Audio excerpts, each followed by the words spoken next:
For my sports broadcasting analysis assignment, I chose the Lakers versus Nuggets Game 7 of their first round series, which was held at Staples Center on Saturday, May 12th.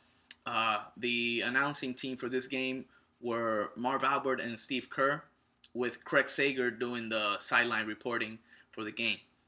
Of course, Marv Albert is one of the biggest names in broadcasting, a play-by-play guy.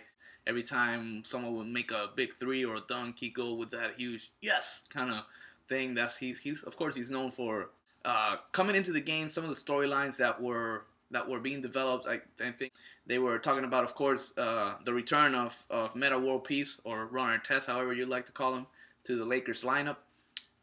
This was a big storyline because he had been suspended for 7 games for elbowing James Harden, and of course because Kobe Bryant had made some comments the day before the game saying that the team needed some toughness, that Ron Artest was the only guy he can count on for giving, a great effort, toughness every game.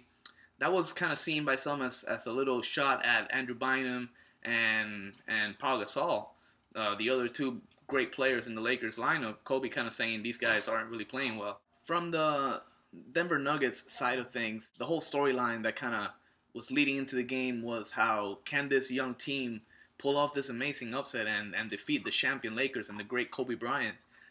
During the game, I guess you can say some of the storylines that were developing was about George Karl, such a great coach that has never won a championship. They mentioned that. Also, very interesting that Steve Kerr and Marv Albert pointed out how Al Harrington, one of the better scorers off the bench for the Nuggets, he had a broken nose. He was wearing a mask, and he had taken it off for the first time this game. He ended up having a great game, scoring 20 points. But for the most part, just, the Nuggets were all about, can they do it? Can they pull this big upset? They were actually leading during the game. From the social media side of things, I would be constantly not only watching the game, but on the computer and Twitter, checking out Twitter. And there were a lot of updates. Some, columnists from ESPN, guys like Skip Bayless and Bill Simmons. J.A. Adande is a guy who was constantly updating through the whole game. He's from L.A., obviously one of these L.A. columnists. He covers their stories.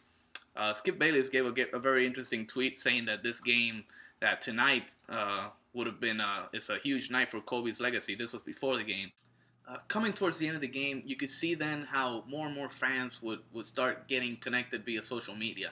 Twitter and Facebook updates would be constant now. Fans kind of waiting towards the end of the game to then kind of give their opinion. A lot of it was good about the players. Steve Blake, who came off the bench and had maybe his best game ever, making huge shot after huge shot for the Lakers. Also, a lot of people were congratulating Andrew Bynum and Paul Gasol, who really dominated in this game inside, kind of responding to that challenge with that pregame storyline about Kobe Bryant challenging the toughness of his team. They really came through. Just as you can, so then you can see after the game how the storylines before would kind of, they come together. That's what kind of social media does. And of course, the announcers were doing a great job of it. Marv Albert and Steve Kerr just kind of bringing that together. They did a great job of kind of responding to what happened, the storyline before the game, and how it came out at the end. Also, you can see fans tweeting about people like Kim Kardashian and Kanye West who were sidelined. Justin Timberlake, who shook Kobe's hand after he made a shot. That was interesting because it's one of those things that we see in class, how it's not just about the game, it's about everything around. That's what social media does. That's what the announcers do a great job of connecting with the fans now. So that's one of the things I really took out of this assignment that was very good and we've learned in class.